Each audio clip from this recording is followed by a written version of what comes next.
മാന്യ പ്രേക്ഷകർക്ക് സ്വാഗതം. സ്ട്രെയിറ്റ് ലൈനിൽ ഇന്നത്തെ അതിഥി CPIയുടെ മുൻ സംസ്ഥാന സെക്രട്ടറിയും നാഷണൽ സെക്രട്ടേറിയറ്റ് അംഗവുമായ ശ്രീ പന്ന്യൻ രവീന്ദ്രനാണ്. അദ്ദേഹത്തിന് ഒരു മുഖവരിയുടെ കാര്യമില്ല.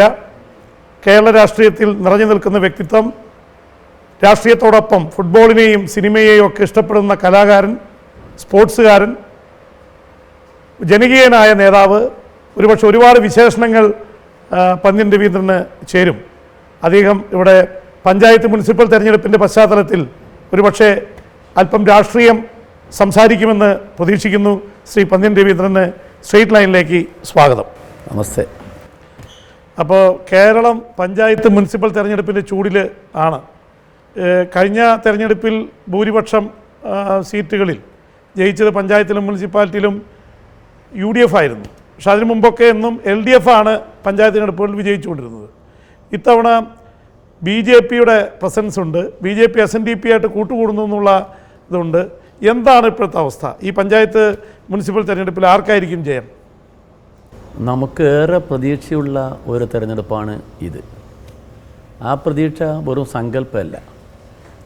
താങ്കൾ പറഞ്ഞ പോലെ കഴിഞ്ഞ തവണ 67% സീറ്റുകൾ UDFനായിരുന്നു. ബാക്കി നമുക്കുള്ളൂ. ബാക്കി നമുക്കെന്ന് പറഞ്ഞൊരു 30% അടുത്ത്. എന്നാൽ ഇത്തവണ സ്ഥിതി നേരെ വ്യത്യസ്തമാണ്. 2-3 കാരണങ്ങളുണ്ട് അതിന്. ഒന്ന്, ഈ നമ്മുടെ നാട്ടിലെ അധികാരം താഴേക്ക് എന്ന് പറയുന്ന നമ്മുടെ സങ്കല്പമുണ്ടല്ലോ, ഗ്രാമസ്വരാജ് എന്ന പേരിൽ വന്ന് അതിനുശേഷം ഒരുപാട് ചർച്ചകളുണ്ടായി. അവസാനം കേരളത്തിൽ മാത്രം ത്രിതല പഞ്ചായത്ത് വന്നു. ത്രിതല പഞ്ചായത്തിന് തൊട്ട് മുമ്പ് തന്നെ നാനാർ ഗവൺമെൻറ് കാലത്ത് കേരളത്തിൽ ജില്ലാ കൗൺസിൽ വന്നിരുന്നു, ഓർക്കുന്നുണ്ടാവും. അതെ, അതിൽ ജയിച്ചു.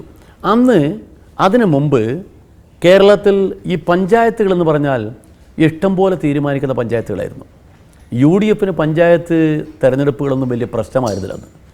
അതിനടിസ്ഥാനത്തിൽ ഒരുപാട് കാലം പഞ്ചായത്ത് ഇല്ലായിരുന്നു. ഉണ്ട്, പക്ഷെ ഭരണം എന്ന് പറയുന്നത് നേരത്തെ ഉണ്ടായിരുന്ന പ്രസിഡന്റുമാർക്ക് ഒരുപാട് കാലം കൊടുത്തു. പിന്നെ പലപ്പോഴും അതെ എക്സിക്യൂട്ടീവ് ഓഫീസർമാർ ഭരിച്ച കാലം. അതിൽ നിന്ന് മാറി അധികാരം താഴേക്ക് വന്നു. ഗ്രാമസഭകൾ വന്നു. അവിടെ സ്ത്രീകളുടെ കൂട്ടായ്മകൾ വന്നു. നമ്മുടെ നാട് കണ്ടിരിക്കുന്ന ഏറ്റവും വലിയ മാറ്റമായിരുന്നു ത്രിതല പഞ്ചായത്ത്.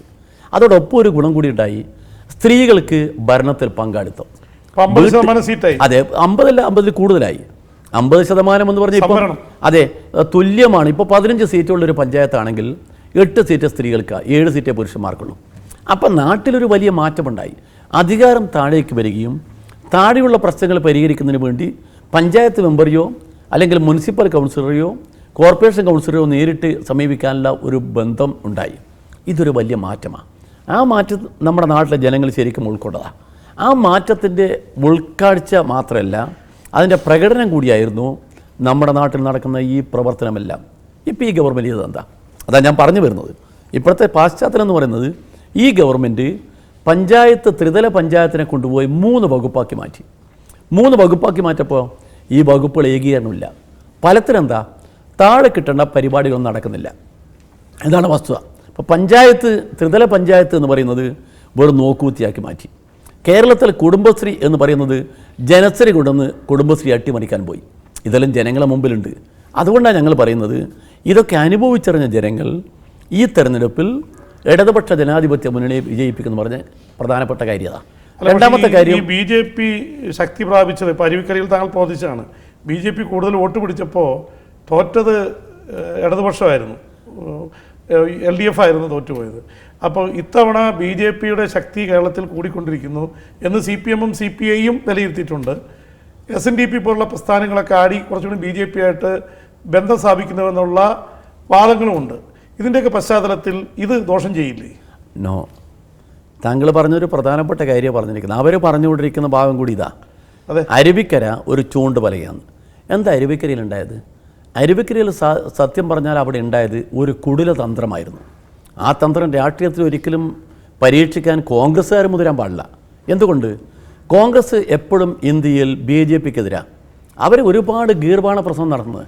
കേരളത്തിലെ മുഖ്യമന്ത്രി ഉമ്മൻചാണ്ടി അരുവിക്കര തെരഞ്ഞെടുപ്പ് കാലത്ത്, താങ്കൾ പത്രപ്രവർത്തനങ്ങൾ താങ്കൾക്കറിയാലോ, അരുവിക്കര തെരഞ്ഞെടുപ്പ് കാലത്ത് എന്താ പറഞ്ഞത്?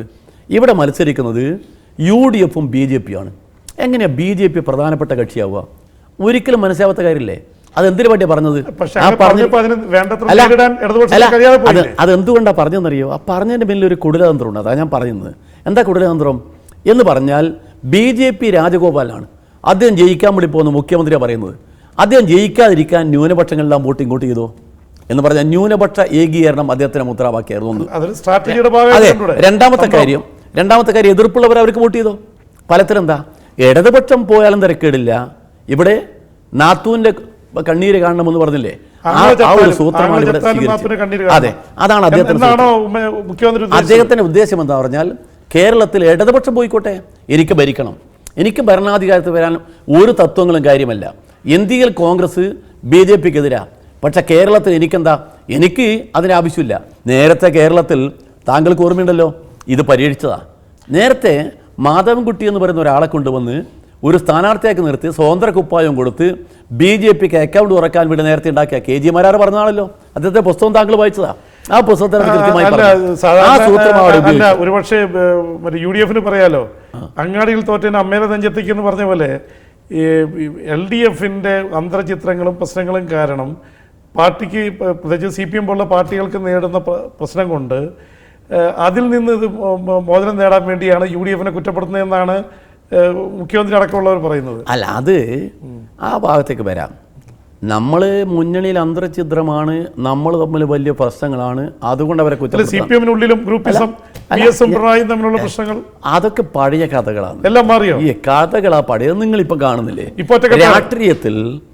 രാഷ്ട്രീയത്തിൽ പൊതുശത്രു ആരാ? പൊതുശത്രു ഈ നാടിനെ നശിപ്പിക്കുന്ന BJPയും ജനങ്ങൾക്ക് വിരുദ്ധമായി പ്രവർത്തിക്കുന്ന UDF-ആണ്. ആ പൊതുശത്രു നേരിടാൻ വേണ്ടി ഒരുമിച്ച് നിൽക്കുന്നല്ലാതെ പൊതുശത്രു മുമ്പിൽ വരുമ്പോൾ തമ്മിൽ ഭിന്നിച്ച് പോവുക എന്ന് പറഞ്ഞാൽ അങ്ങനെയുള്ള ഒരു ഏർപ്പാട്, അതൊക്കെ വെറും ധാരണ മാത്രമാണ്. സ്ട്രാറ്റജിയുടെ കാര്യത്തിൽ ഇപ്പോൾ BJP നേടുന്നതൊക്കെ ഇപ്പോൾ CPM-ൻ്റെയും CPI-യുടെയും ഒരു പൊളിറ്റിക്കൽ ബേസ് എന്ന് പറയുന്നത് പിന്നോക്ക സമുദായങ്ങളും ദളിത് വിഭാഗങ്ങളുമാണ്. പക്ഷേ CPM-ൻ്റെ, ഇപ്പോൾ നിങ്ങളുടെ സഹോദര പാർട്ടിയാണല്ലോ CPM, നിങ്ങൾ അത്രയില്ല. എന്നാൽ CPM ഏറ്റവും ശക്തമായിട്ട് വിമർശിക്കുന്നത് ആ വിഭാഗങ്ങളിൽപ്പെട്ട പ്രസ്ഥാനങ്ങളെയും ആൾക്കാരെയുമാണ്. അത് യഥാർത്ഥത്തിൽ തന്ത്രപരമായിട്ട്, അതേസമയം കോൺഗ്രസും UDF-ഒക്കെ കാര്യത്തിൽ മൗനം പാലിക്കുകയും ചെയ്യുന്നു. അപ്പോൾ യഥാർത്ഥത്തിൽ നിങ്ങളുടെ പൊളിറ്റിക്കൽ ബേസിനെ തന്നെ തകർക്കുന്ന രീതിയിലുള്ളൊരു നിലപാടല്ലേ. പ്രത്യേകിച്ച് ഇപ്പോൾ ഞാൻ എടുത്തു പറഞ്ഞാൽ CPM-ൻ്റെ ഒരു ഏറ്റവും വലിയ ബേസ് CPI-യുടെയൊക്കെ ഈഴവ സമുദായത്തിൽപ്പെട്ട ആൾക്കാരാണ്. ഞാൻ എന്നാൽ പിന്നോക്ക സമുദായം എന്ന് പറഞ്ഞത്. അപ്പോൾ അവരുടെ പ്രസ്ഥാനങ്ങൾ ഇവരെയൊക്കെ കൂടി അറ്റാക്കിലേക്ക് പോകുമ്പോൾ സ്വാഭാവികമായിട്ടും അതിലുണ്ടാവുന്ന ചേരിതിരിവ് അത് ഇടതുപക്ഷ പ്രസ്ഥാനങ്ങളെയല്ലേ കൂടുതലായിട്ട് ബാധിക്കുന്നത്? അല്ല, അത് വിമർശനങ്ങളെ ഭയപ്പെടുന്നുകൊണ്ടാണ്. എന്താ കാരണം? കേരളത്തിലെ SNDP 1903 ശ്രീനാരായണ ഗുരുദേവനും കുമാരനാശാനും കൂടി പ്രസിഡന്റ് സെക്രട്ടറി ഉണ്ടായ SNDP-യാണ്. SNDPക്ക് കേരളത്തിൻ്റെ സാമൂഹ്യ മാറ്റത്തിൽ പ്രധാനപ്പെട്ട പങ്ക് വഹിച്ചിട്ടുണ്ട്. പക്ഷേ SNDP ഒരിക്കലും ഒരു രാഷ്ട്രീയ പാർട്ടിയുടെ കൂടെ പോയിട്ടില്ല. അത് പോകാനും പറ്റില്ല. SNDP എന്ന് പറയുന്ന ഈഴവ സമുദായത്തിൽപ്പെട്ടാണ് മഹാഭൂരിപക്ഷം ആളുകളുള്ളത്. അവർക്ക് ഏതെങ്കിലും ഒരു രാഷ്ട്രീയ പാർട്ടിയുടെ കൂടെ പോകാൻ പറ്റില്ല. SNDP-യുടെ പ്രവർത്തനത്തെ ഞങ്ങൾ ഒരിക്കലും വിമർശനത്തിലോ മറ്റു ഏർപ്പാടിനോ പോകാറ് പതിവില്ല. അത് ഞങ്ങളുടെ ഒരു കൂട്ടത്തിലുള്ളതല്ല. പക്ഷേ SNDP-യെ കൊണ്ടുപോയി ഏതെങ്കിലും ഒരു രാഷ്ട്രീയ പ്രസ്ഥാനത്തിൻ്റെ കാൽക്കീഴിൽ കൊണ്ടുപോയി കെട്ടാൻ ഒരിക്കലും SNDP എന്ന് പറയുന്ന ശ്രീനാരായണീയർ ഒരിക്കലും അംഗീകരിക്കാറില്ല. ശ്രീനാരായണീയർക്ക് കേരളത്തിൻ്റെ സാമൂഹ്യ നവോത്ഥാനത്തിൽ പ്രധാനപ്പെട്ട പങ്കുണ്ട്. ആ പങ്കെന്താ? ഇവിടുത്തെ സവർണ മേധാത്വത്തിനായി പോരാടി വന്നത് തന്നെയാണ്. ആ പോരാട്ടത്തിൽ ഏറ്റവും മുന്നിൽ നിന്ന് വിപ്ലവകാരിയാണ് ശ്രീനാരായണ ഗുരുദേവൻ. അദ്ദേഹം അരുവിപ്പുറത്തുകൂടെ പ്രതിഷ്ഠ നടത്തിയില്ലേ? അന്ന് ബ്രാഹ്മണർക്ക് മാത്രമേ പ്രതിഷ്ഠയ്ക്കുള്ള അധികാരമുള്ളൂ. അങ്ങനെ നടത്തിയ ഈ കേരളത്തിൽ ഈ പിന്നോക്ക വിഭാഗത്തിൻ്റെ ഉയർച്ചയിലൊരു പ്രധാനപ്പെട്ട കണി എന്തായിരുന്നു? സംവരണമല്ലേ?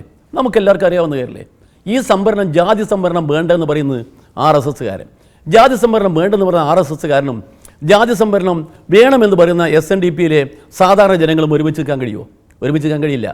SNDP നേതൃത്വം എന്ത് തീരുമാനമെടുത്താലും SNDP അണികൾക്ക് നിൽക്കാൻ പറ്റില്ല.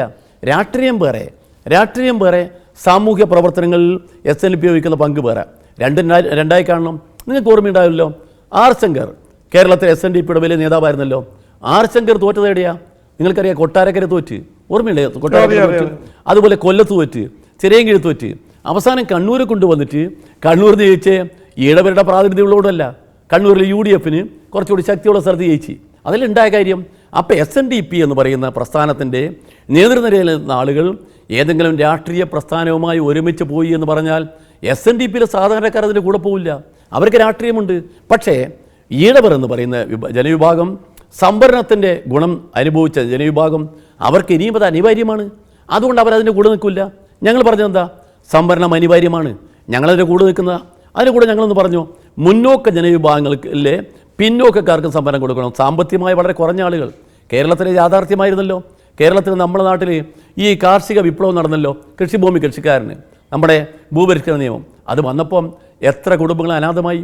അത്തരം കുടുംബത്തിലെ കുട്ടികൾക്ക് അവരുടെ സമുദായം ഏതായാലും തിരക്കുള്ള 10% സംവരണം കൊടുക്കണം. ഇതാണ് കേരളത്തിലെ മനോഭാവം. ആ മനോഭാവത്തിൽ നിൽക്കുന്ന കേരളത്തിൽ RSSൻ്റെ മോഹൻ ഭഗത്ത് പറയുന്നത് എന്താ? സംവരണം വേണ്ടെന്നാ.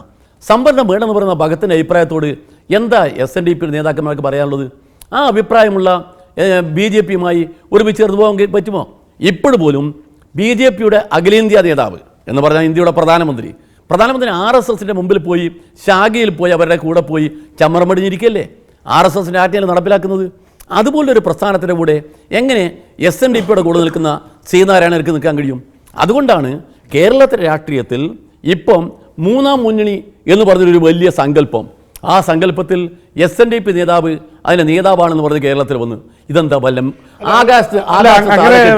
ഒരു BJP ആയിട്ട് അടുക്കാൻ പോകുന്നുവെന്ന് തോന്നിയത് കൊണ്ടാണോ സ്വാമി ശാശ്വതികാനന്ദയുടെ മരണവുമായി ബന്ധപ്പെട്ട് വെള്ളാപ്പള്ളിയെ ക്രൂശിക്കാനായിട്ട് സംഘടിതമായിട്ട് ഇടതുപക്ഷത്തുനിന്ന് ശ്രമം ഉണ്ടായത്? അദ്ദേഹത്തെ ഡിസ്ക്രെഡിറ്റ് ചെയ്യാം. ഒരു രാഷ്ട്രീയ തന്ത്രമാണല്ലോ. ഒരാൾ നമ്മുടെ കൈവിട്ട് പോകുമെന്ന് പറഞ്ഞാൽ അയാളെ എന്താ പറയുക, ബെടക്കാക്കി തനിക്കാക്കാന്ന് പണ്ട് EMSൻ്റെ ഒരു പ്രയോഗം ഉണ്ടായിരുന്നു. അതുപോലെ ബെടക്കാക്കി തനിക്കാക്കാനുള്ള ഒരു ഇതിൻ്റെ ഭാഗമാണോ ഈ തരത്തിലുള്ള? ഒരിക്കലുമല്ല. നിങ്ങൾ എന്തെങ്കിലും സത്യസന്ധമായിട്ട് ശാസ്ത്രീയതയുടെ മരണം ദുരൂഹമാണെന്ന് CPI വിശ്വസിക്കുന്നുണ്ട്? അല്ല, ദുരൂഹമാണെന്ന് ഇവിടെ ഒരുപാട് ചർച്ച വന്നതാ, നിരവധി ചർച്ചകൾ. CPI വിശ്വസിക്കുന്നു, നിരവധി ചർച്ചകൾ വന്നതാ. ആ ചർച്ചയുടെ അടിസ്ഥാനത്തിനാണ് ഇപ്പൊ അത് കുറച്ചുകൂടി ശക്തമായി വന്നിരിക്കുന്നു. അല്ല, നേരത്തെ ചർച്ച നടന്നിട്ട് അത് അന്വേഷണം നടത്തി പോയതല്ലേ. ഇപ്പൊ ഇലക്ഷൻ വന്നപ്പോ വീണ്ടും ഇലക്ഷൻ നേട്ടം ഒരിക്കലുമല്ല. നമ്മൾ ഇലക്ഷൻ നേട്ടത്തിന് വേണ്ടി അങ്ങനെയൊന്നും കുത്തിപ്പൊക്കുന്ന ആളുകളില്ല. അങ്ങനെയൊന്നും ധരിക്കൊന്നും വേണ്ട. വെള്ളാപ്പള്ളി നമ്മുടെ കേരളത്തിലെ SNDPയുടെ ബഹുമാന്യനായ സംസ്ഥാന ജനറൽ സെക്രട്ടറിയാണ്. അദ്ദേഹത്തിന് വ്യക്തിപരമായി ഒഴിച്ചു ചേർത്തേണ്ട കാര്യം എന്താ? ഒരു കാര്യമില്ല. എന്നാൽ ഇതുപോലുള്ള വിഷയങ്ങളിൽ ആ വിഷയങ്ങളിലുള്ള സമീപനം എങ്ങനെ ആയിരിക്കണം?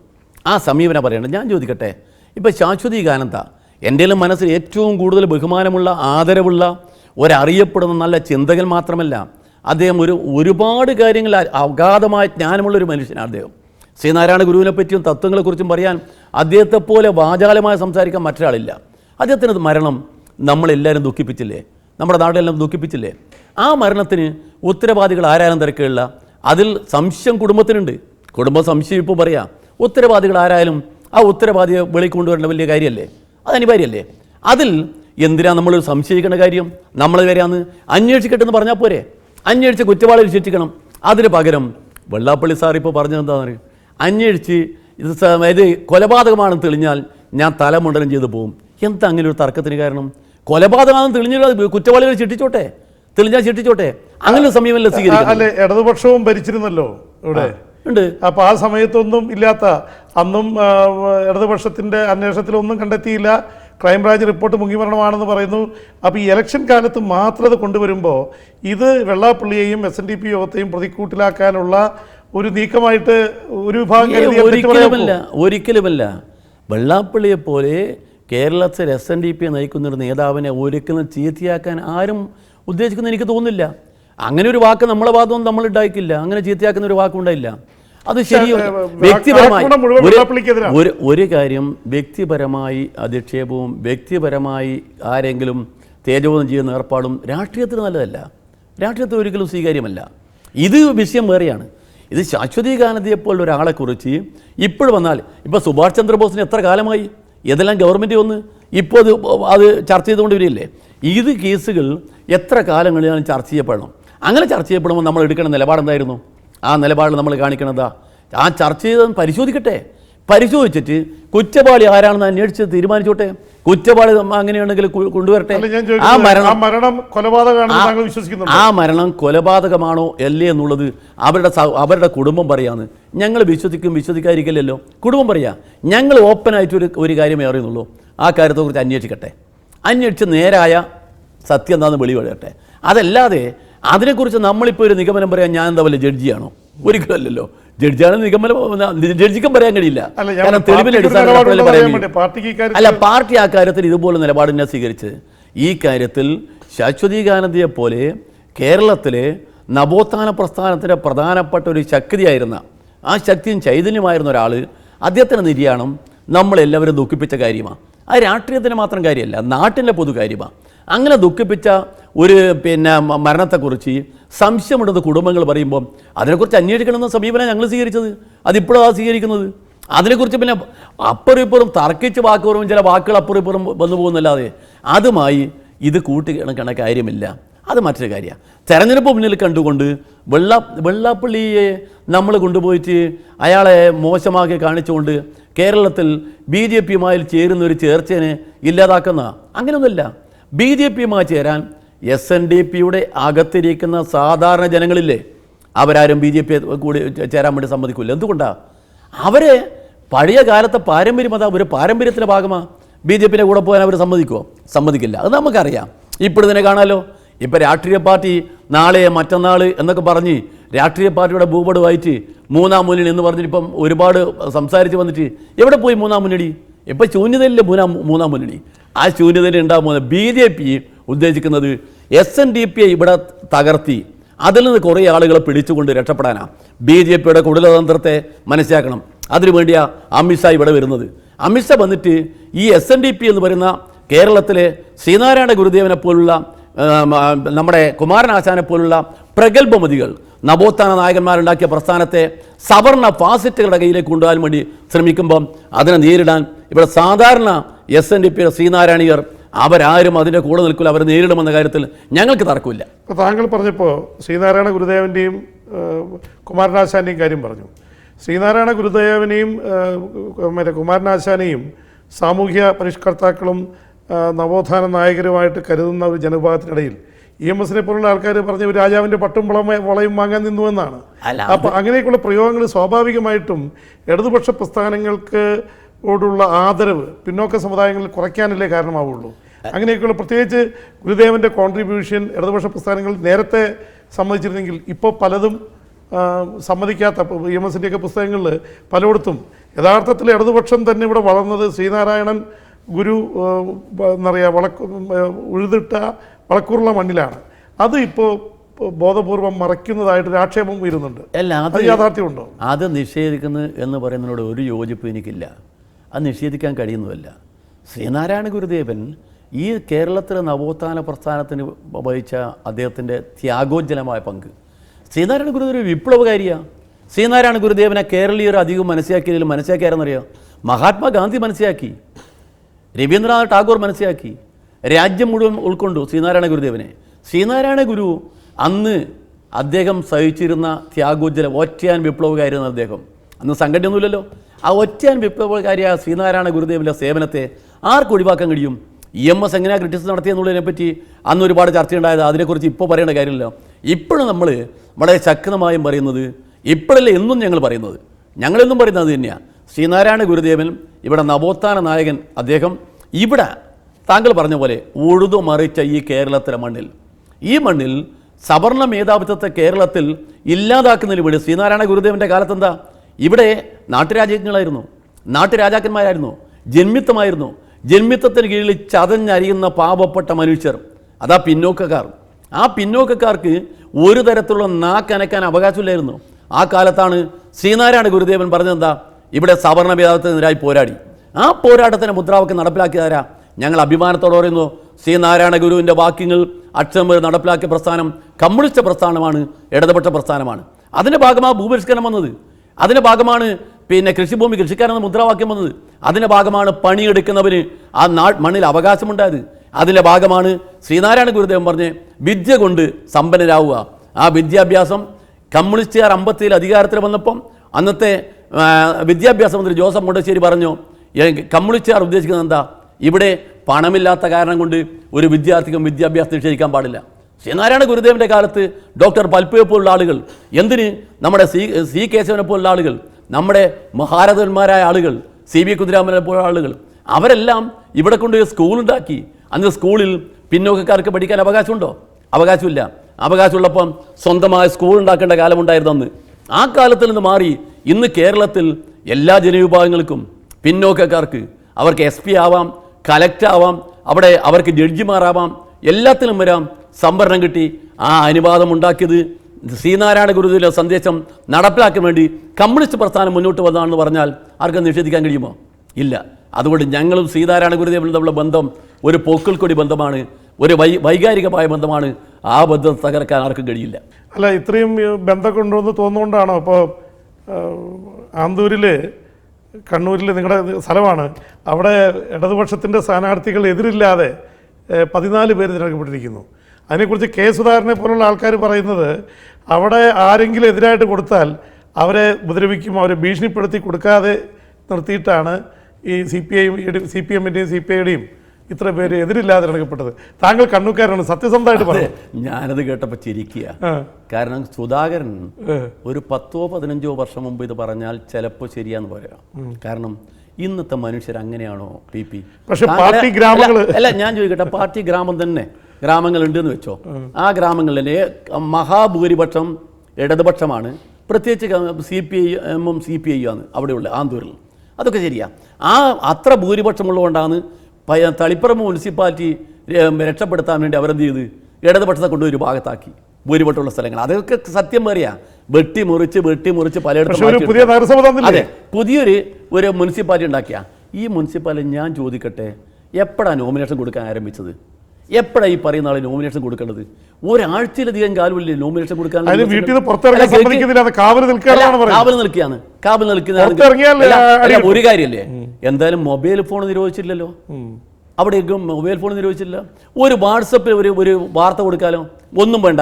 നിങ്ങൾക്ക് വേണമെങ്കിൽ ഒരു മെസ്സേജ് അയക്കാലോ, സുധാകരൻ ഒരു മെസ്സേജ് ആ കോൺഗ്രസ്സുകാർക്ക് കൊടുക്കാലോ, ഞങ്ങളെ വീട്ടിലാക്കിയിരിക്കാം, സുധാകരന് പോകാലോ. ഇത് ആരോട് പറയും? ഈ കാലത്ത് ഇതുപോലുള്ള വാക്കുകൾ സുധാകരനെ പോലുള്ള ആളുകൾ, സുധാകരൻ വലിയ വിവരമുള്ള ആളെന്നാണ് പറയുന്നത്, ഞാൻ വിവരമുള്ള ആളെന്ന് ധരിക്കാം. പക്ഷേ ഈ കാര്യത്തിൽ പറഞ്ഞിരിക്കുന്നത് വിവരമുള്ള ആൾ പറയാൻ പറ്റിയ കാര്യങ്ങളല്ല. കാരണം എന്താ, ഇതിങ്ങനെയുണ്ട് ഒരു ഏർപ്പാട് പിടിച്ചു വെച്ചിരിക്കുന്നു.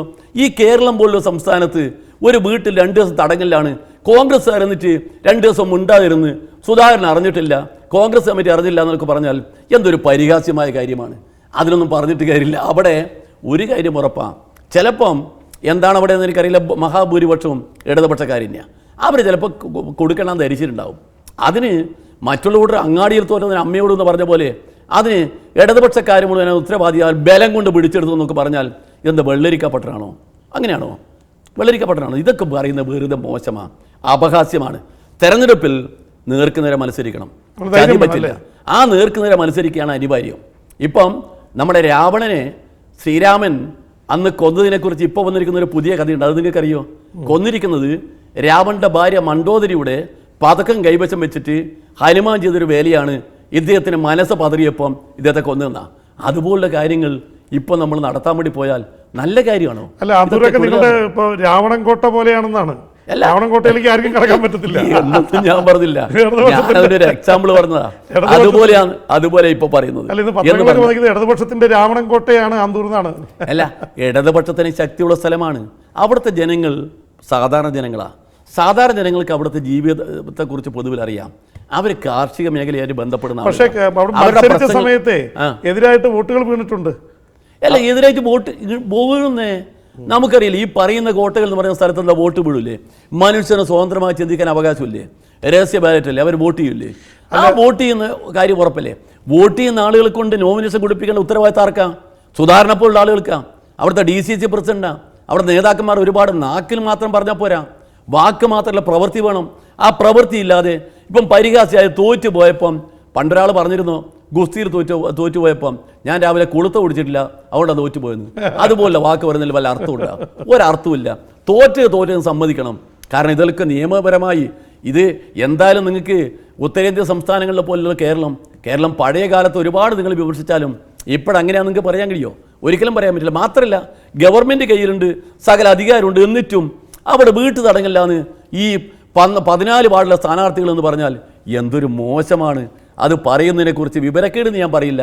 ആ ആളുകൾ ധരിച്ചോട്ട് എന്താ വേണ്ടതെന്നുള്ളത് ധരിച്ചോട്ട്. സുധാകരനെ പോലുള്ള ആളുകൾ ഈ പറയുന്ന ഇതുപോലുള്ള കാര്യമാണെന്നല്ലോ ഇപ്പം നിങ്ങൾക്ക് ബോധ്യമായല്ലോ, അതെങ്കിലും മനസ്സിലാക്കുക. അതുപോലെ തന്നെ ഇപ്പോൾ CPM-ഉം CPI-യും കമ്മ്യൂണിസ്റ്റ് പാർട്ടികളാണ്. പക്ഷെ പലയിടത്തും ഈ പഞ്ചായത്ത് തിരഞ്ഞെടുപ്പിൽ നിങ്ങൾ തമ്മിൽ ഏറ്റുമുട്ടുന്നുണ്ട്. അത് സൗഹൃദ മത്സരമാണോ അല്ലെങ്കിൽ ഇത് യഥാർത്ഥത്തിലുള്ള പ്രശ്നമുണ്ടോ? ഒരുപാട് സ്ഥലങ്ങൾ, മഹാഭൂരിപക്ഷ സ്ഥലങ്ങൾ നമ്മൾ നല്ല യോജിപ്പില്ല. ചില സ്ഥലങ്ങളിലുണ്ട് പ്രശ്നങ്ങൾ. അതിന് കാരണം എന്ന് പറഞ്ഞാൽ നിങ്ങൾ നോക്കേണ്ടത് ഇത് പഞ്ചായത്ത് തിരഞ്ഞെടുപ്പാണ്.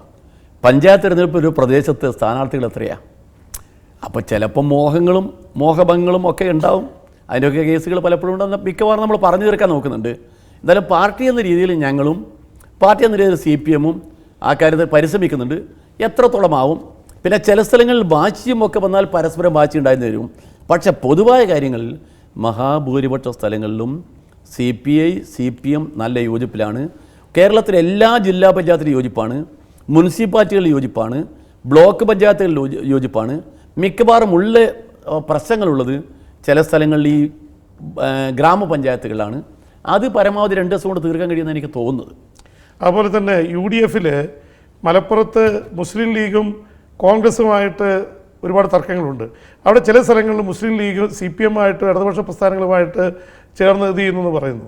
അപ്പോൾ നിങ്ങൾ തന്നെ ഒരേ സമയത്ത് ഭൂരിപക്ഷ വർഗീയതയും ന്യൂനപക്ഷ വർഗീയതയും ഒരുപോലെ ചെറുക്കുന്നു എന്ന് പറയുമ്പോഴും ഈ മുസ്ലിം ലീഗ് പോലുള്ള മറ്റേ ന്യൂനപക്ഷ പാർട്ടികളുമായിട്ട് കൂട്ടുകൂടുന്നത് പാർട്ടിയുടെ ഒരു നിലപാടിന് വിരുദ്ധമല്ലേ? അല്ലല്ല, മുസ്ലിം ലീഗ് വെച്ച് ഒരു സ്ഥലത്തും കൂട്ടില്ല. അത് ഞാൻ പൂർണ്ണമായി നിഷേധിക്കുന്നു. മുസ്ലിം ലീഗുമായി കൂട്ടില്ല ഒരു സ്ഥലത്തും. ഇല്ല, കൂട്ടൂല. ഇടതുപക്ഷ ജനാധിപത്യ മുന്നണി എന്ന് പറയുന്നത് സെക്യുലർ ഫോഴ്സാണ്. മുസ്ലിം ലീഗ് ഇക്കാര്യത്തെ മുസ്ലിം ലീഗുമായി ബന്ധപ്പെടില്ല. അതുപോലെ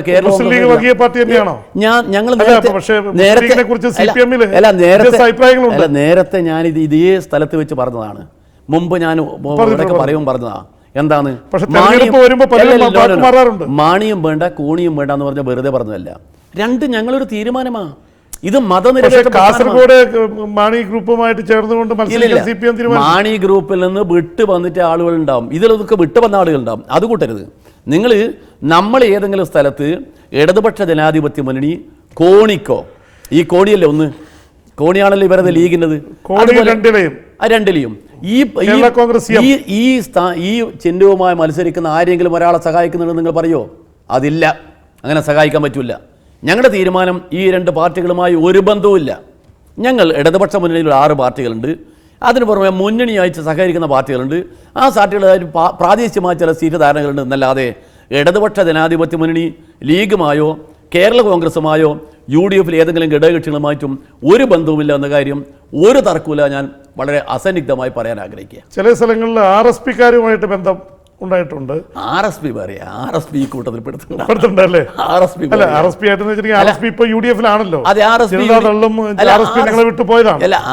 നമ്മളെ വിട്ടു പോയതാ, നമ്മളെ കൂടെ ഒരുപാട് കാലം ഉണ്ടായതാ. RSP ചില പ്രദേശങ്ങളിലൊക്കെ RSP-കാർക്ക് അതിൻ്റെ കൂടെ നിൽക്കാൻ ഇപ്പോൾ ഒരിക്കലും മനസ്സില്ല. അവരിപ്പോൾ തന്നെ അതിനകത്ത് നിൽക്കുന്നതിന് അസംതൃപ്തരായി നിൽക്കുക. ആ അസംതൃപ്തരായി നിൽക്കുന്ന ആളുകൾ നമ്മളെ കൂടെ പല സ്ഥലത്തും വന്നിട്ടുണ്ട്. അതൊക്കെ വന്ന് കാണും. അതല്ലാതെ മറ്റതും ഇതും കൂടി കൂട്ടിയിണക്കേണ്ട 2 വ്യത്യസ്ത. അതുപോലെ തന്നെ ഇപ്പോൾ CPI-യുടെ നിലപാട് പലപ്പോഴും പറയുന്നുണ്ട്. ഒരുപക്ഷെ CPI CPM-ആയിട്ടുള്ള ബന്ധത്തിൽ ഒരുപാട് താങ്കളുടെ കാലത്തും സെക്രട്ടറി ആയിരുന്ന സമയത്തും പ്രശ്നങ്ങളുണ്ടായിരുന്നു. വേണ്ടി വന്നാൽ ഇപ്പോൾ ഇടയ്ക്കിടയ്ക്ക് കോൺഗ്രസ് നേതാക്കൾ പറയുന്നുണ്ട് CPI വേണ്ടി വന്ന UDF-ലേക്ക് വരും എന്ന് വാദിക്കുന്നുണ്ട്. അങ്ങനെ വല്ല ചിന്തകളും കോൺഗ്രസുമായിട്ട് ബന്ധപ്പെട്ട് പ്രവർത്തിക്കണം എന്നുള്ള ചിന്ത പാർട്ടിയുടെ ദേശീയ തലത്തിലോ വേറെ എവിടെയെങ്കിലും ഉണ്ടായിട്ടുണ്ട്? പ്രത്യേകിച്ച് BJP ശക്തി പ്രാപിക്കുന്ന ഒരു സാഹചര്യത്തിൽ മതേതര പാർട്ടികളുമായിട്ട് കൂടണമെന്നുള്ള വാദം വളരെ ശക്തമായിട്ട് ഇടതുപക്ഷ പ്രസ്ഥാനങ്ങളുണ്ട്. ഇപ്പോൾ ഏറ്റവും പ്രധാനപ്പെട്ട മതേതര പാർട്ടി എന്നറിയപ്പെടുന്നത് കോൺഗ്രസ്സാണ്. അപ്പോൾ കോൺഗ്രസിനെ മാറ്റി നിർത്തിക്കൊണ്ട് ഒരു 3ാം മുന്നണി എന്നുള്ളത് ഇപ്പോഴും ഒരു ഫലവത്താവുന്നില്ല. അപ്പോൾ എങ്ങനെയാണ് കോൺഗ്രസ് വിരുദ്ധത അത്ര സ്ട്രോങ് ആയിട്ട് നിങ്ങൾക്ക് പറയാൻ പറ്റുക? അല്ല, കോൺഗ്രസ് വിരുദ്ധത എന്ന് പറയുന്നത് കോൺഗ്രസ് എന്ന പാർട്ടിയുള്ള വിരുദ്ധത മാത്രമല്ല, കോൺഗ്രസിൻ്റെ നിലപാടുകളാണ് കാര്യം. കോൺഗ്രസ് ഇന്ത്യൻ രാഷ്ട്രീയത്തിലുള്ള നിലപാടുകൾ എന്താ? ഞാനിപ്പോൾ ചോദിക്കട്ടെ, നമ്മൾ കുറച്ച് നാൾ മുമ്പാണെങ്കിലും ബാബരി മസ്ജിദ് തകർന്നല്ലോ, നമ്മുടെ മനസ്സിലുണ്ടല്ലോ. ആ ബാബരി മസ്ജിദ് തകർന്ന അവസരത്തിൽ ആരാ ഇവിടെ ഇന്ത്യയുടെ പ്രധാനമന്ത്രി? സാക്ഷാത് നരസിംഹറാവുക. ബാബരി മസ്ജിദ് തകരുന്ന അവസരത്തിൽ നരസിംഹറാവു എവിടെയായിരുന്നു? അന്ന് ഒരുപാട് വാദങ്ങളുണ്ടായിരുന്നല്ലേ. അന്ന് ഗവൺമെൻറ് കർക്കശമായ നിലപാട് സ്വീകരിച്ചെങ്കിൽ ബാബരി മസ്ജിദിന് അപകടം ഉണ്ടാവുമോ? അതിൽ ജാതിമതത്തിൻ്റെ കാര്യമില്ല. ഞങ്ങൾ ഹിന്ദു വർഗീയതയും മുസ്ലിം വർഗീയതയും ഒരുപാട് എതിർക്കുക. ISS-നെയും RSS-നെയും എതിർക്കുക. കാരണം വർഗീയത ആപത്താണ്. ഇന്ത്യയിലെ മതന്യൂനപക്ഷങ്ങൾ എന്ന് പറഞ്ഞാൽ മുസ്ലിം ക്രിസ്ത്യൻ ജനവിഭാഗങ്ങൾ, ആ ജനവിഭാഗങ്ങളുടെ സംരക്ഷണം എന്ന് പറയുന്നത് അവർ സ്വയം സംഘടിച്ചുകൊണ്ട് സംരക്ഷണമാണോ? ഒരിക്കലുമല്ല. അവരെ സംരക്ഷിക്കാനുള്ള പൂർണ്ണ ഉത്തരവാദിത്തം ഇന്ത്യയിലെ സെക്യുലർ ജനങ്ങൾക്കാണ്. സെക്യുലർ ജനവിശ്വാസികളാണ്. അവരെന്നെ സംരക്ഷിക്കുന്നത്. എല്ലാ സ്ഥലത്തും സ്വന്തമായ ആയുധമെടുത്ത് നിൽക്കുകയാണോ? ഒരിക്കലുമല്ല. അതുകൊണ്ട് ഇന്ത്യയിലെ സെക്യുലർ ഫോഴ്സ് എന്ന് പറയുന്നത് ആ ഫോഴ്സിനെ ശക്തിപ്പെടുത്തുന്ന ഉത്തരവാദിത്തം ആർക്കാ? അതിൽ പ്രധാനപ്പെട്ട രാഷ്ട്രീയ പാർട്ടിയായ കോൺഗ്രസിനാണ്. കോൺഗ്രസ് എന്നാൽ അത് നിർവഹിക്കാതെ അതിന് പകരം രാഷ്ട്രീയ ലാഭത്തിന് വേണ്ടിയുള്ള നടപടി സ്വീകരിച്ച ബാബരി മസ്ജിദ് മറക്കാൻ കഴിയില്ല. അതിൻ്റെ ഫലമാണ് ഇന്ത്യയിൽ BJP ഇത്രമാത്രം വളർന്നത്. ഇന്ത്യ മഹാരാജ്യത്ത് BJPയുടെ വളർച്ചയുടെ കാരണം എന്താ? ബാബരി മസ്ജിദ് ഒറ്റ കാരണമാണ്. അന്നത്തെ ശിലാന്യാസമാണ്. ആ വളർച്ചയ്ക്ക് ആരാ വളവിട്ട് കൊടുത്തത്? വളവിട്ട് കൊടുത്തത് കോൺഗ്രസ്സാണ്. ആ നിലപാടുള്ള കോൺഗ്രസുമായി നിങ്ങൾ പറഞ്ഞല്ലോ CPIക്ക് കോൺഗ്രസുമായി ചങ്ങാത്തം. കോൺഗ്രസ്സുകാരിപ്പോൾ പലയിടത്തും പറയുന്നുണ്ട് CPI വന്നാൽ കൊള്ളാം. ഇത് പറയാ. പഴയ കാലത്ത് നമ്മുടെ നാട്ടിലൊരു ചൊല്ലുണ്ടായിരുന്നു, നമ്മുടെ അറക്കൽ ബീവിയെ കെട്ടാൻ മോഹ അരസമ്മതം. നാട്ടിൽ എല്ലാവരും പറയുന്നത് നീ എന്നെ കെട്ടിക്കുവന്ന്. അപ്പോൾ അവരിങ്ങനെ അറക്കൽ ബീവിയെ കിട്ടുന്ന ഇങ്ങനെ വളരെ ആഘോഷിച്ച് നടക്കുക. അവസാനം പറഞ്ഞ് ബീബിൻ്റെ മനസ്സമ്മതം മാത്രം വേണമെന്ന്. അതുപോലെ നടക്കുക. ഇത് പരിഹാസ്യമാണത്. അത് പറഞ്ഞാരെന്ന് എനിക്കറിയാം. മലപ്പുറത്തൊരാൾ പറഞ്ഞതാ. മലപ്പുറത്തുള്ള ആദ്യം പറഞ്ഞത്, ഈ ഇടതുപക്ഷ ജനാധിപത്യ മുന്നണിയിൽ നിന്ന് CPI ഇങ്ങോട്ട് മാറി വരും. സ്വപ്നം കാണാം. സ്വപ്നം കാണുന്നതിന് ഒരുപാട് വിഷമമില്ലല്ലോ. സ്വപ്നം കാണാൻ എത്ര വേണമെങ്കിലും സ്വപ്നത്തിൽ പായസം ഉണ്ടാക്കാലോ.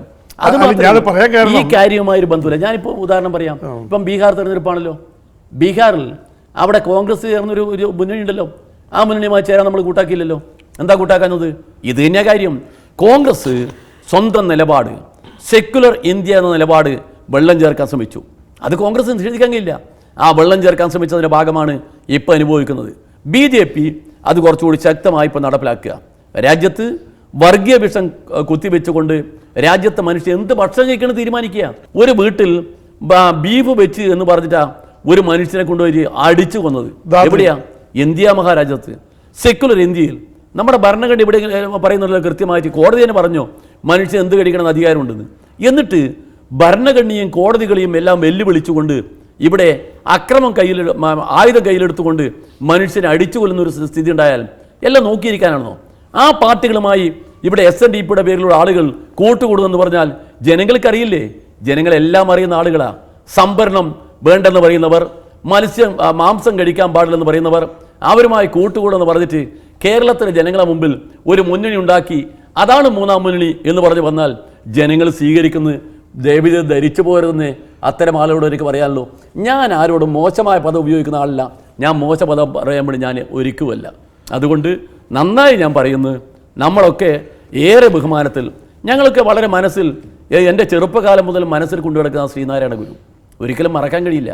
ശ്രീനാരായണ ഗുരുവിനെ ആര് വില കുറച്ച് കാണിച്ചാലും ശ്രീനാരായണ ഗുരു എന്നും തിളങ്ങി നിൽക്കും. നമ്മൾ ഇന്നലെ APJ അബ്ദുൽ കലാമിനെ കുറിച്ച് നമ്മൾ അനുസ്മരിച്ചപ്പോൾ പറഞ്ഞ് സ്വർണ്ണച്ചിറകുള്ള പക്ഷിയെ പോലാണ് ശ്രീനാരായണ ഗുരുദേവൻ നവോത്ഥാന പ്രസ്ഥാനത്തെ മുന്നോട്ട് നയിച്ചത്. ആ ശ്രീനാരായണ ഗുരുദേവനെ ആർക്കും മോശമാക്കാൻ കഴിയില്ല. പക്ഷെ നാരായണ ഗുരുവിൻ്റെ പേര് പറഞ്ഞ് ആരെങ്കിലും കച്ചവടത്തിന് പോയാൽ ആ കച്ചവടത്തെ ശ്രീനാരായണീയർ ഒരിക്കലും അനുകൂലിക്കില്ലെന്ന് മാത്രമേ ഞാനിപ്പോൾ പറയുന്നു. ഇപ്പോൾ വിവേകാനന്ദൻ ഒരു കാലത്ത് കേരളത്തെക്കുറിച്ച് ഭ്രാന്താലയം എന്ന് വിളിച്ചിട്ടുണ്ട്. ജാതിയുടെയും മതത്തിൻ്റെ പേരിൽ മനുഷ്യരെ വേർതിരിച്ച് നിർത്തുകയും മനുഷ്യർക്ക്, പിന്നോക്ക സമുദായങ്ങളിൽപ്പെട്ട മനുഷ്യർക്ക് റോഡിലൂടെ നടക്കാൻ അവകാശമില്ലാതിരിക്കുകയും ചെയ്യുന്നൊരു സമയത്താണ് ഈ ഭ്രാന്താലയം, ഈ ജാതി ഭ്രാന്ത് വന്നിട്ട് വിളിച്ചത്. ഇപ്പോൾ കേരളം വീണ്ടും ആ ഒരു ഭ്രാന്താലയത്തിന് സമാനമായ അവസ്ഥയിലേക്ക് മാറാൻ ശ്രമിക്കുന്നു എന്നൊരു ചിന്ത താങ്കൾക്കുണ്ടായിട്ടുണ്ടോ?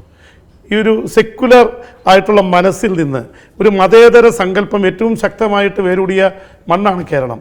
അവിടെ ഒരു മതേതരമല്ലാത്ത ഒരു കാഴ്ചപ്പാടിന്, അത് ഹിന്ദു ആയാലും മുസ്ലിം ആയാലും ക്രിസ്ത്യാനി ആയാലും എല്ലാ സമുദായങ്ങളിലും ആ തരത്തിലുള്ള ഒരു വർഗീയ വിഷം കുത്തിവെക്കാനുള്ള ബോധപൂർവമായ ശ്രമം പല ഭാഗത്തു നിന്നുണ്ടാവുന്നതായിട്ട് അനുഭവപ്പെടുന്നുണ്ടോ? തീർച്ചയായിട്ടും താങ്കൾ പറഞ്ഞ സീരിയസ് ആയ കാര്യമാണ്. എന്ന് പറഞ്ഞാൽ ഇപ്പോഴും കേരളത്തിലൊരു പ്രചരണം നടക്കുന്നുണ്ട്. എല്ലാ രാഷ്ട്രീയക്കാരും ഒരുപോലാണ്. എല്ലാ രാഷ്ട്രീയക്കാരും ഒരുപോലാണെങ്കിൽ പിന്നെന്താ ആശ്രയം? രാഷ്ട്രീയക്കാർ പോയാലും പിന്നെ ആരാ? മതജാതി വിഭാഗം തന്നെ. ഈ മതങ്ങൾ കേരളത്തിൽ, രാഷ്ട്രീയത്തിൽ മതങ്ങൾ കയറിയാൽ എങ്ങനെ ഇരിക്കും? ഇവിടെ വർഗീയത ഉണ്ടാവും. അതാണ് ഞാൻ നേരത്തെ ചൂണ്ടിക്കാണിച്ചത്. ന്യൂനപക്ഷ വർഗീയതയും ഭൂരിപക്ഷ വർഗീയതയും രണ്ടും തക്കം പാർത്ത് കേരളത്തിൽ വെളിയാടാൻ ശ്രമിക്കുക. നിങ്ങൾ കണ്ടല്ലോ കേരളത്തിൽ അവിടെ ഒരു മാഷെ, ഒരു അധ്യാപകനെ കൈവെട്ടി ഓർമ്മയില്ല നിങ്ങൾക്ക്? മറക്കാൻ കഴിയുമോ? അധ്യാപകനെ ആരാ കൈവെട്ടിയത്? ന്യൂനപക്ഷ വർഗീയതയുടെ പേര് പറഞ്ഞുകൊണ്ട് മുസ്ലിം തീവ്രവാദികൾ. ഓർമ്മയില്ലേ? ഈ കേരളത്തിൽ ഹിന്ദു വർഗീയവാദികളും മുസ്ലിം വർഗീയവാദികളും അഴിഞ്ഞാടാൻ തുടങ്ങിയ എന്താ കേരളത്തിലെ സ്ഥിതി? കേരളം തകരും. 1892 വിവേകാനന്ദൻ ഇവിടെ വന്നിട്ട് പറഞ്ഞ അതേ വാക്ക് ഈ കേരളത്തിൽ വീണ്ടും തിരിച്ചു വരും. അത് വരാൻ പാടില്ല. നമ്മൾ തെരഞ്ഞെടുപ്പിൽ ജയമല്ല നമുക്ക് പ്രശ്നം, നമുക്ക് അധികാരമല്ല പ്രശ്നം, നമ്മുടെ നാടിന് നിലനിൽപ്പാണ്. ആ നാടിന് നിലനിൽപ്പിന് വേണ്ടി ജീവൻ കൊടുക്കാൻ തയ്യാറാവുന്ന ഒരു പ്രസ്ഥാനമാണ് കമ്മ്യൂണിസ്റ്റ് പ്രസ്ഥാനം, ഇടതുപക്ഷ പ്രസ്ഥാനം. ശ്രീനാരായണ ഗുരുദേവൻ അതാണ് കേരളത്തിന് ചൂണ്ടിക്കാണിച്ചത്. അതുപോലെ കേരളത്തെ 1892 തിരിച്ചു കൊണ്ടുവരാൻ ആര് ശ്രമിച്ചാലും തിരക്കേടില്ല. അതിനെ നേരിടാൻ കേരളത്തിലെ മനസ്സ് മുന്നോട്ട് വരുന്ന കാര്യത്തിൽ തർക്കമൊന്നും വേണ്ട. എനിക്ക് ആ പൂർണ്ണ വിശ്വാസമുണ്ട്. അതുപോലെ തന്നെ ഇന്ത്യയുടെ അവസ്ഥ എടുക്കുമ്പോൾ കൽബുർഗിയെ പോലെ ഈ മറ്റേ എഴുത്തുകാരെ, ബുദ്ധിജീവികളെയൊക്കെ ഭീഷണിപ്പെടുത്തുന്ന രീതിയിൽ ഉള്ള സംഭവങ്ങളുണ്ടായി. ഒപ്പം തന്നെ ഭീഷണിപ്പെടുത്തുക വെച്ചാൽ അവരുടെ കൊല ചെയ്യുന്ന അവസ്ഥയുണ്ടായി. ദാദ്രി സംഭവം, ഇതൊക്കെ ഉണ്ടാക്കുന്ന ഒരു അവസ്ഥ. അപ്പോൾ അവസാനം മൗനം വെടിഞ്ഞ് ഇപ്പോൾ ഇന്ത്യയുടെ രാഷ്ട്രപതി തന്നെ ഇക്കാര്യത്തിൽ വലിയ ആശങ്ക പ്രകടിപ്പിക്കുകയും പ്രധാനമന്ത്രി തന്നെ മൗനം വെടിഞ്ഞ് ഇതിനെ തള്ളിപ്പറയാനുള്ള അവസ്ഥയിൽ, ഇപ്പോൾ BJPക്ക് തന്നെ തള്ളിപ്പറയേണ്ട അവസ്ഥയെത്തി. മറ്റേ വലിയ സംഗീതജ്ഞനായിട്ടുള്ള ഗുലാം അലിയെ പാടാൻ സമ്മതിച്ചില്ല. പാകിസ്ഥാൻ പുസ്തകം, മുൻ വിദേശകാര്യ മന്ത്രിയുടെ പുസ്തകത്തിൻ്റെ പേരിൽ കരിയോയിൽ ഒഴിച്ചു. ഇതൊക്കെ ഇന്ത്യയെക്കുറിച്ചുള്ള ഒരു ഇന്ത്യൻ ഭരണഘടന ഒരു വലിയ ഒരു മതേതര സങ്കല്പം, ഏറ്റവും വലിയ ജനാധിപത്യ രാജ്യം എന്നുള്ള ഇതിന് യഥാർത്ഥത്തിൽ അതിൻ്റെ മേൽ കളങ്കം വീഴ്ത്തുന്ന തരത്തിലേക്ക് കാര്യങ്ങൾ പോവുകയല്ലേ. കമ്മ്യൂണിസ്റ്റ് പ്രസ്ഥാനങ്ങൾ ഇതിൽ വേണ്ടത്ര പ്രതികരിക്കുന്നതായിട്ട് തോന്നുന്നുണ്ടോ? കേരളത്തിൽ ഒരുപക്ഷെ ഉണ്ടായിരിക്കും, പക്ഷേ ഇന്ത്യയിൽ കമ്മ്യൂണിസ്റ്റ് ഇടതുപക്ഷ പ്രസ്ഥാനങ്ങളുടെ റോള് കുറഞ്ഞു വരികയാണോ? ഇല്ല, ഇത് ഒരു സീരിയസ് ആയ കാര്യമാണ് താങ്കൾ പറഞ്ഞത്. ഇപ്പം ഗോവിന്ദ പൻസാരെ, കൽബുർഗി, അതുപോലെ പിന്നെ ദാവേൽക്കർ, ഇങ്ങനെ ഒരുപാട് പേരുകളുണ്ട്. എന്ന് പറഞ്ഞാൽ നമ്മുടെ നാട്ടിൽ എത്ര കാലം മുമ്പുള്ളതാണ് ആവിഷ്കാരം. മനുഷ്യൻ വ്യത്യസ്തമായി ചിന്തിക്കുന്നതാണ്. ഇപ്പം രാമായണത്തിൽ രാമനും സീതയും, അതാണല്ലോ പ്രധാന കഥാപാത്രം. ദുഷ്ട കഥാപാത്രമായ രാവണനെ കൊല്ലാൻ വേണ്ടി രാവണ അവതാരമായി. ഇതല്ലേ നമ്മൾ വാൽമീകി രാമായണത്തിൽ വായിക്കുന്നത്. അതിനകത്ത് സീതയുടെ അച്ഛൻ ആരാണെന്ന് അതിനകത്ത് പറഞ്ഞിട്ടില്ല. എന്താ പറഞ്ഞിരിക്കുന്നത്? ജനക മഹാരാജാവിൻ്റെ വളർത്തുകുട്ടി എന്ന് പറഞ്ഞാൽ ഉടവജാലിൽ നിന്ന് കിട്ടിയത്. ഉറപ്പാണല്ലോ. ഇപ്പോൾ പുതിയ ചിന്ത എന്താ? രാവണപുത്രിയാണെന്നാ. നേരത്തെ വയലാർ പറഞ്ഞപ്പോൾ ഒരുപാട് തർക്കിച്ചെങ്കിലും നമ്മുടെ നാട്ടിൽ വേറെ കോളിലൊക്കെ ഒന്നും ഉണ്ടായില്ല. രാവണൻ്റെ മകളാണ് സീതയെന്ന. രാവണൻ്റെ മണ്ഡോദരിയിലുണ്ടായ ആദ്യ പുത്രിയാണ് സീത. ആ സീതയെ അവൾ വളർന്നാൽ രാജ്യം തകർന്നു പോകുന്നതുകൊണ്ട് അവൾ ഒന്നുകിൽ നാട് കടത്തണം അല്ലെങ്കിൽ കൊല്ലണമെന്ന് പിന്നെ അദ്ദേഹത്തിൻ്റെ മാതുലം പറഞ്ഞു എന്നാ. അതിൻ്റെ പേരിൽ ഈ കുട്ടിയെ ഒരു അഡ്ജസ്റ്റ്മെൻ്റെ ഭാഗമായിട്ട് നേരെ നമ്മുടെ ജനക മഹാരാജാവിന് കൊടുത്തിങ്ങനൊരു കഥയുണ്ടാക്കിയെന്നാണ് പുതിയ വാർത്ത. എന്താ അതിനെക്കുറിച്ച് പറയുക? നമ്മുടെ അവതാരങ്ങളെന്നെല്ലാം പറഞ്ഞാൽ ദൈവിക പരിവേഷത്തിൽ നമ്മുടെ മുമ്പിലുള്ളത് എന്തിന്? ഇന്ത്യയുടെ ചരിത്രത്തിൽ പൗരാണിക ചരിത്രം നമ്മൾ വായിച്ചാൽ ഇവിടെ ദൈവമില്ല എന്ന് പറഞ്ഞ ആളുകളുണ്ട്. നമ്മുടെ ആദ്യത്തെ പ്രധാനമന്ത്രി പണ്ഡിറ്റ് ജവഹർലാൽ നെഹ്റു പറഞ്ഞെന്താ? ഞാനൊരു നിരീശ്വരവാദിയാണ്. ഞാൻ ഹിന്ദുവായി ജനിച്ച് ഹിന്ദു ആചാരമൊന്നും അംഗീകരിക്കില്ല. ഞാൻ അമ്പലത്തിൽ പോവില്ല, ഒരു പള്ളിയിൽ പോവില്ല, ദൈവത്തെ പ്രാർത്ഥിക്കുന്നില്ല. മരിച്ചാൽ ഗംഗയുടെ തീരത്ത് കൊണ്ടുപോയി ശവം ദഹിപ്പിക്കണം. എന്തിന്? ചെറുപ്പകാലത്ത് കളിച്ചു വളർന്ന ഓർമ്മ. അതാ ഇന്ത്യയുടെ പ്രധാനമന്ത്രി. ഇന്ത്യയുടെ പാരമ്പര്യം അതാ. നമ്മളിവിടെ സെക്യുലർ ഇന്ത്യയുടെ പാരമ്പര്യത്തിൽ വളർന്ന നമ്മുടെ രാജ്യത്ത് അതിനനുസരിച്ചാണല്ലോ ഭരണഘടനയും. ഇന്ത്യ സെക്യുലർ സ്റ്റേറ്റാണ്, ഭരണഘടനയാണല്ലോ. ആ ഭരണഘടനയുള്ള രാജ്യത്ത് ഇവിടെ RSS രാഷ്ട്രീയ സ്വയംസേവകന്മാർ 1925 അല്ലേ, 25 RSS ജനിച്ചു എന്ന് വെച്ചോ. ആ ജനിച്ചതിന് ശേഷം RSS എന്തായാലും സമീപനം? അവരാണ് നമ്മുടെ രാജ്യത്ത് മതനിരപേക്ഷതയ്ക്ക് വേണ്ടി, മതസൗഹാർദ്ദത്തിന് വേണ്ടി എല്ലാ മനുഷ്യരും ഒരുമിച്ച് ജീവിക്കണമെന്ന് ആഗ്രഹിച്ച മഹാത്മാഗാന്ധിയെ വെടിവെച്ച് കൊന്ന നാഥുറാം വിനായക് ഗോഡ്സെ അല്ലേ. ഗാന്ധി ഇപ്പോൾ വേണ്ട വിനായക് ഗോഡ്സെ നാട്ടിൽ കൊണ്ടുപോയി പ്രചരിപ്പിക്കുക. എത്ര മോശമാണ്. നാട് എവിടെ പോവുക? എന്നിട്ട് മോഡി വന്നിട്ട് തൽക്കാലത്തേക്ക് ഒരു സോപ്പിടൽ. ആ സോപ്പിടൽ കൊണ്ട് ഇന്ത്യ മാറുമോ? മാറില്ല. ഇന്ത്യൻ ഭരണാധികാരികൾ ഫാസിസ്റ്റ് നടപടികളിലേക്ക് പോയിക്കൊണ്ടിരിക്കുന്നു. അവർ നാട്ടിൽ രാഷ്ട്രീയ ലാഭം ഉണ്ടാക്കാൻ വേണ്ടി മാത്രം, ഈ നാട്ടിലെ വൻകിട മുതലാളിമാരെ സഹായിക്കാൻ വേണ്ടി. മുതലാളിമാർ നിങ്ങൾക്കറിയാലോ, കോൺഗ്രസിനുണ്ടായിരുന്ന മുതലാളിമാർ ഇപ്പോൾ മാറി. ഇപ്പോൾ ആരാ? ഇപ്പോൾ സാക്ഷാൽ നേരത്തെ അംബാനിയായിരുന്നു, ഇപ്പോൾ അദാനിയാണ്. അദാനിക്കല്ലേ എല്ലാം കൊടുക്കുന്നത് പാവപ്പെട്ട മനുഷ്യന്. അവനോട് പറഞ്ഞ വാക്ക് വല്ലതും പാലിച്ചു ഇവർ? ഒന്നുമില്ലല്ലോ.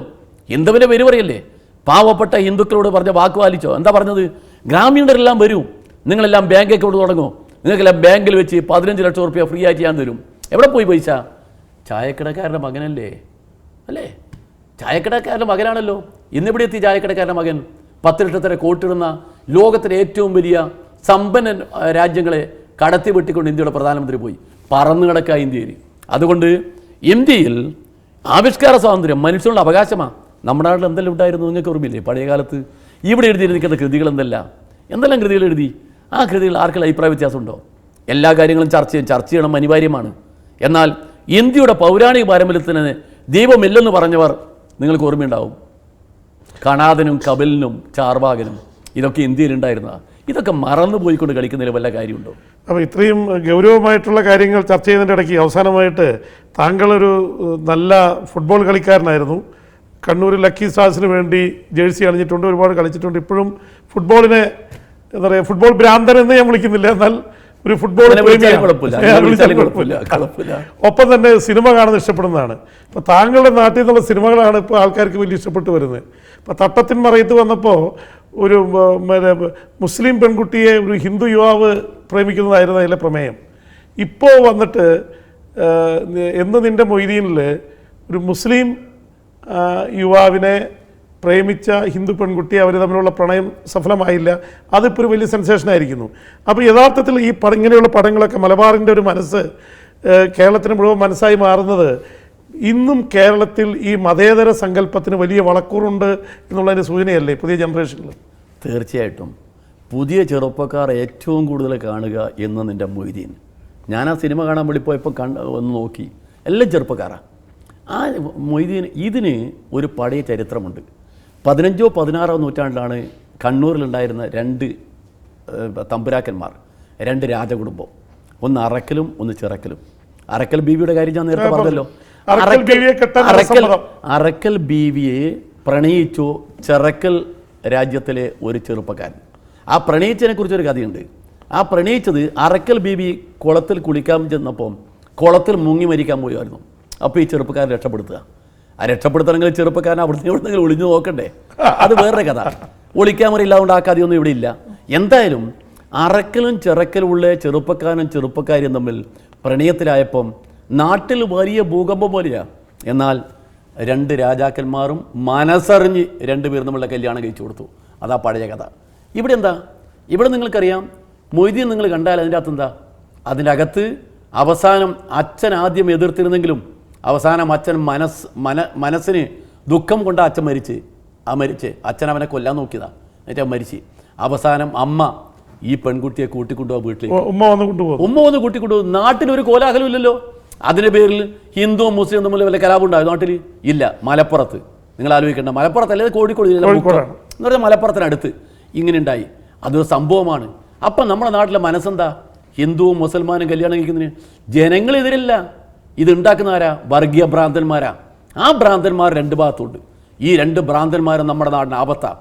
നമ്മൾ സെക്കുലർ കേരളത്തിന് വേണ്ടി, സെക്കുലർ ഇന്ത്യക്ക് വേണ്ടി ശ്രമിക്കുമ്പോൾ ഈ ഭ്രാന്തന്മാരെ നമ്മൾ നിലനിർത്തേണ്ടത് നമ്മുടെ ആവശ്യമാണ്. അതാ നമുക്ക് ആവശ്യം. കേരളത്തിലെ മനുഷ്യൻ്റെ കൂട്ടായ്മ. രാഷ്ട്രീയത്തിന് പുറത്ത് മനുഷ്യർ തമ്മിലുള്ള ഒരു വലിയ കൂട്ടായ്മയുണ്ട്. മതത്തിന് പുറത്ത് മനുഷ്യർ തമ്മിലുള്ള വലിയ കൂട്ടായ്മയുണ്ട്.